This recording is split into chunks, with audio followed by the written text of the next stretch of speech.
강원 남부권의 오랜 수건 사업이었던 영월 삼척고속도로가 예비 타당성 조사 대상에 선정됐습니다. 강원도는 앞으로 지역 균형 발전을 무기로 예타 조사를 통과시키겠다는 각오입니다. 동서 육축을 잇는 마지막 구간인 영월 삼척고속도로 예비 타당성 조사 대상 선정 소식을 전해드는 지역사회는 환영하고 있는 분위기입니다. 주민들은 예타 통과를 예의주시하고 있습니다. 강원도교육청이 원주교육지원청 이전 부지로 구학성초를 확정했습니다. 하지만 기존 부지 매각이 어려운 상황에서 사업 추진이 불투명하다는 지적이 일고 있습니다. 지난 8일 밤 사이 동해시 인근 해역에서 규모 2.5의 지진이 잇따라 발생했습니다. 이번 지진은 내륙과 인접한 해역에서 발생해 흔들림을 느꼈다는 신고도 있었습니다.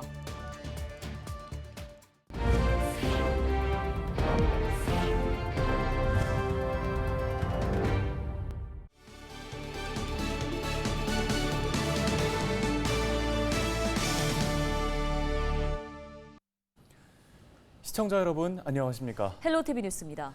지난 밤사이 강원도 동해시 인근 해역에서 규모 2.5 그리고 규모 2.1의 지진이 잇따라 발생했습니다. 동해시 부근에서 지진이 발생한 게 올해만 벌써 41차례입니다. 네, 그만큼 주민들의 불안감도 높습니다. 향후 강진 가능성은 얼마나 될까요? 정승환 기자가 취재했습니다. 지난 8일 저녁 7시 55분쯤 강원도 동해시 남남동쪽 4km 해역에서 규모 2.5의 지진이 발생했습니다. 강원도 집안 특성을 고려한 계기 진도는 3으로 나타났습니다. 지진으로 인한 인명피해나 재산 피해는 없었지만 창문이 흔들렸다거나 쾅하는 소리가 났다는 등 지진 관련 시민들의 119 신고도 잇따랐습니다. 어제 지진 발생 이후에요. 강원 도내에 총 30건의 흔들리고 진동이 느껴진다는 신고가 들어왔었는데요. 인명이나 재산 피해 신고 건은 한 건도 없었습니다. 같은 날 밤 9시 15분쯤 동해시 북동쪽 52km 해역에서도 규모 2.1의 지진이 추가로 발생했습니다. 지난달 25일 같은 장소에서 발생한 규모 3.5의 지진의 여진으로 풀이됩니다. 이곳에서는 지난달 23일부터 엿새간 규모 2.0 이상의 지진이 10차례나 발생했습니다.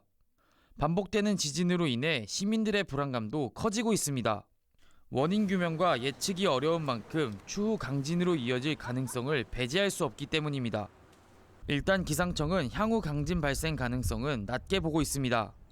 현재까지는 저희가 우려하고 있지는 않은데요. 그래도 지진이라는 거는 사실상 예측 불가능하기 때문에 그런 점을 감안해서 저희가 좀 예의주시하고는 있습니다. 기상청은 또 최근 동해시 인근에서 발생한 지진이 드문 경우는 아니라고 밝혔습니다. 지난 2013년 충남 보령시 인근 해역에서는 수십일간 약 60회에 걸쳐 지진이 발생했고 지난 2020년 전남 해안군 인근 해역에서도 약 80차례에 걸쳐 지진이 발생했다는 겁니다. 올해 동해시 부근에서 발생한 지진은 총 41건입니다. 그중 규모 2.0 이상 지진은 12차례, 가장 강했던 지진의 규모는 3.5를 기록했습니다. 지진이 자주 발생하고 그 규모도 더 세지고 있는 만큼 지역 주변 해저 단층에 대한 보다 면밀한 조사가 필요해 보입니다. 헬로티비 뉴스 정승환입니다. 다음 소식입니다. 영월과 삼척을 잇는 고속도로 건설에 청신호가 켜졌습니다. 기획재정부가 이 구간 도로 건설 사업이 타당한지를 따져보겠다고 한 건데요. 네, 도로 건설을 위한 첫 관문을 통과했지만 까다로운 경제성 조사를 어떻게 통과할 수 있을지가 관건입니다. 보도에 전소연 기자입니다. 우리나라에 놓여있는 고속도로 노선입니다. 유난히 눈에 띄는 텅 빈 지역, 바로 강원 남부 지역입니다. 고속도로 불모지로 남은 이곳, 바로 이곳에 건설하려는 도로가 영월 삼척 고속도로입니다. 영월 삼척 고속도로는 동서 육축 고속도로의 마지막 구간으로 도로가 완성되면 경기 평택부터 강원 삼척까지 한 번에 갈 수 있습니다. 기획재정부는 9일 영월 삼척 고속도로 건설 사업을 예비타당성 조사 대상에 선정했습니다. 국가 예산을 들여 건설할 만한 것인지 검토해보겠다는 겁니다. 관건은 경제성입니다. 산악지대에 도로를 건설해야 해 공사비가 약 5조 원 들 것으로 예상됩니다. 하지만 도로 이용 수요는 적습니다. 올해 초 국토교통부 사전타당성 조사 당시 비용 대비 편익을 뜻하는 BC 값이 0.3 수준이 될 것으로 분석됐습니다. 기준치 1에 훨씬 못 미치는 사실상 경제성이 없다는 겁니다. 사실은 경제성으로 이거를 이제 추진하기 쉽지 않고 다만 정책성 비중이 좀 많이 높아졌어요. 70년대, 80년대 우리나라 자원산업, 우리나라 국가 경제를 이끌었던 지역이고 그것이 문화가 돼서 아직도 발전 가능성이 굉장히 많은 지역이다라고 어필을 해야 정책적인 측면에서 점수를 많이 받을 수 있겠죠. 결국 불리한 경제성 문제를 덮을 만한 설득책이 있느냐가 핵심입니다. 새로운 이제 동서를 연결하는 산업축이 만들어질 수 있다. 지역의 필요뿐만 아니라 정부도 필요한 사업이다. 이런 걸 이제 저희들 계속 설득을 해 나갈 계획입니다. 영월 삼척 구간이 예타를 통과할 경우 2034년에는 동서 육축고속도로 전 구간이 이어집니다. 이번 예타 조사로 강원 남부 지역 주민들이 교통 인프라 소외 지역에서 벗어날 수 있을지 관심이 쏠립니다. 헬로티비 뉴스 전소연입니다. 네, 앞서 보신 것처럼 영월 삼척 고속도로 건설까지는 넘어야 할 산이 많습니다. 네, 하지만 기획재정부가 도로 건설을 검토하겠다는 것만으로도 주민들 사이에서는 환영의 목소리가 나옵니다. 계속해서 김수아 기자입니다. 교통 오지에 뚫리는 고속도로. 이제 첫 관문을 넘었지만 주민들은 벌써부터 들떠 있습니다. 수도권 관광객들의 방문을 가장 기대하고 있습니다. 교통이 원활하게 되니까 그쪽으로는 사실은 직선 교통이 없으니까 좀 더 우회해 다녔거든요. 삼척시가 도계의 면세점 유치를 추진하고 있어 고속도로 건설까지 더해지면 관광 활성화가 기대됩니다. 그 내륙 쪽 그 관광객들이 좀 많이 좀 유입될 것 같고요. 그 삼척 도계 내국인 면세점 생기면 아무래도 그쪽으로 접근성이 좋아지죠. 다만 우려의 목소리도 있습니다. 관광객이 고속도로를 이용해 오가면서 영월 같은 중간 지역은 들르지 않을 거라는 겁니다. 시간적으로 많이 단축되는 그런 거는 있겠지만 영월 경제적으로 봤을 때는 크게 도움이 되지 않을 것 같아요. 다 그냥 패스해서 지나가지. 특히 예비 타당성 조사가 남아있어 마음을 놓을 수 없습니다. 이제 다음 단계로 넘어가서 대상되는 지자체에서 열심히 노력해야 되겠죠. 아무래도 이쪽 시민들이 한 목소리를 내야죠. 그렇게 한 목소리를 내려면 저희들이 또 앞장서서 한 목소리를 내게끔 또 예비 타당성 조사는 이르면 다음 달부터 시작돼 10개월간 진행될 예정입니다. 예타 조사를 통과해 사업 추진이 될 경우 고속도로는 2034년 개통됩니다. 이곳은 평택제천 고속도로가 끝나는 지점이자 영월 삼척 고속도로의 시작점이 될 곳인데요.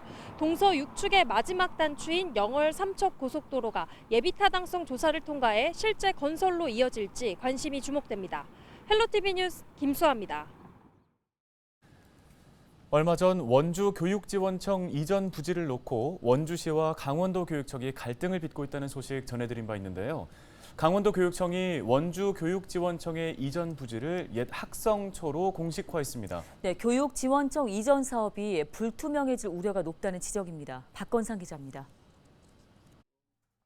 강원도교육청이 9일 정례 브리핑을 통해 원주 교육지원청 이전 부지로 구 학성초를 확정했다고 공식화했습니다.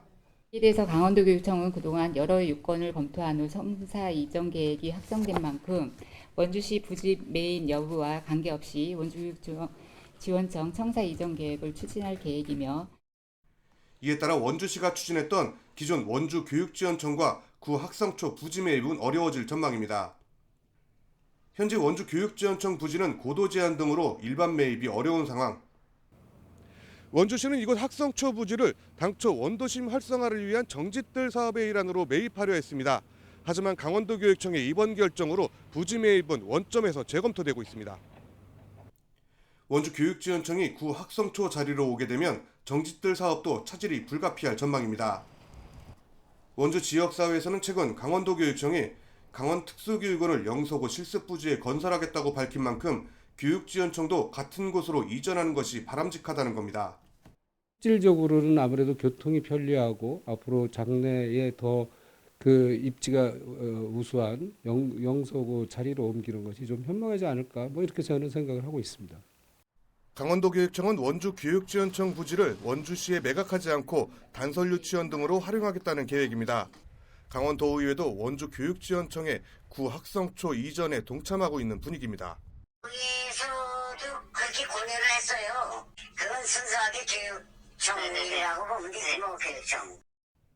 하지만 매년 교육부 중앙투자심사에서 기존 청사 부지 활용 방안이 미흡해 통과되지 못한 상황에서 원주시의 부지 매입 없이 신축 이전 사업이 순항할 수 있을지는 미지수입니다. 헬로티비 뉴스 박건상입니다.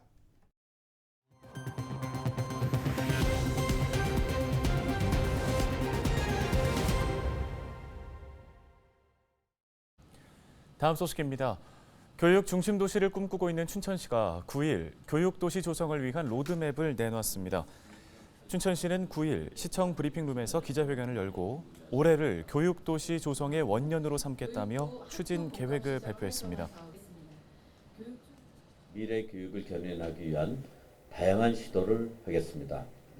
교육도시 조성에 대한 시민적 공감대 마련에 주안점을 두고 추진했다고 한다면 앞으로는 고도의 교육도시로 가는 길을 만들어 나가겠습니다. 이와 함께 춘천시는 기반, 생활, 학생, 대학, 시민 5개 분야 18개의 핵심 과제도 함께 밝혔습니다. 2023 강릉 관광 브랜드 공연 프레 페스티벌이 5월 25일부터 3주간 강릉 일대에서 펼쳐집니다. 축제 기간 강릉 지역의 이야기와 공간, 전통문화 자원을 기반으로 새롭게 창작된 뮤지컬과 음악극 5편이 공연되는데요. 특히 300년 고택인 강릉 선교장을 무대로 펼쳐지는 뮤지컬 월화가요는 공간을 이동하며 관객이 공연에 참여하는 작품입니다. 또 강릉 아트센터 사임당홀에서는 미디어와 댄스 공연이 접목된 단오지향이, 허균, 허난설원 기념공원에서는 마당극과 뮤지컬이 융합된 옹칼의 비밀이 축제의 장을 펼칩니다. 앞으로 공연 상설화 및 지속 가능한 국제 페스티벌로 확대해서 관광 거점 도시 본래의 목적에 부합하는 대한민국을 방문하는 관광객의 지방 방문 패러다임을 새롭게 여는 대표 도시로서 육성하도록 하겠습니다.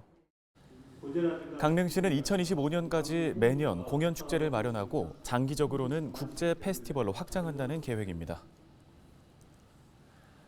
강원도가 지난달 강릉 산불로 인한 지역 경기 침체를 우려해 소상공인들을 위한 융자 지원을 추진합니다.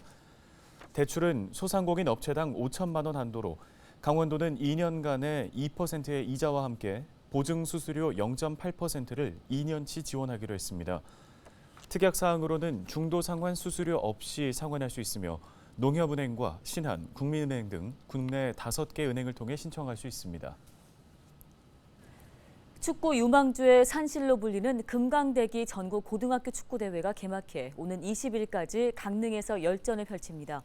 올해 대회에는 전국의 40개의 팀이 참가해 조별리그에 이어 토너먼트 방식으로 우승팀을 가리게 되는데요. 강원도 내에서는 강릉 중앙고와 강릉 문성고, 상지 대관령고 등 7개 팀이 출전했습니다. 금강대기 축구대회는 1996년에 창설돼 올해로 28년째를 맞았습니다. 양양군이 양양공항을 모기지로 하는 플라이강원 지원책 마련에 나섭니다. 양양군은 지난 8일 양양군 의회에서 가결된 제1회 추경 예산에 플라이강원 운항 장려금 20억 원을 편성했다고 밝혔습니다. 다만 운항 장려금은 항공사 측의 경영 개선 노력 이후에 진행될 계획인데요. 양양군은 이에 앞서 플라이강원과 2027년까지 양양 주민에 대해 40% 할인 혜택을 주고 이후에는 항공료를 25%씩 할인하는 내용의 업무 협약을 체결했습니다. 영월군이 2023 청년 주거비 지원 사업을 시행합니다. 신청 대상은 영월군 실거주자이자 18세에서 39세 무주택 세대주로 기준 중위소득 150% 이하인 청년입니다. 또 월세 40만 원 및 보증금 5천만 원 이하 건물에 월세로 실제 거주를 해야 합니다. 군은 대상자를 6월 말에 발표할 예정이며 선정된 청년은 월 10만 원씩 12개월 동안 최대 120만 원의 주거비를 지원받습니다. 오늘 준비한 소식은 여기까지입니다. 네, 시청해주신 여러분 고맙습니다.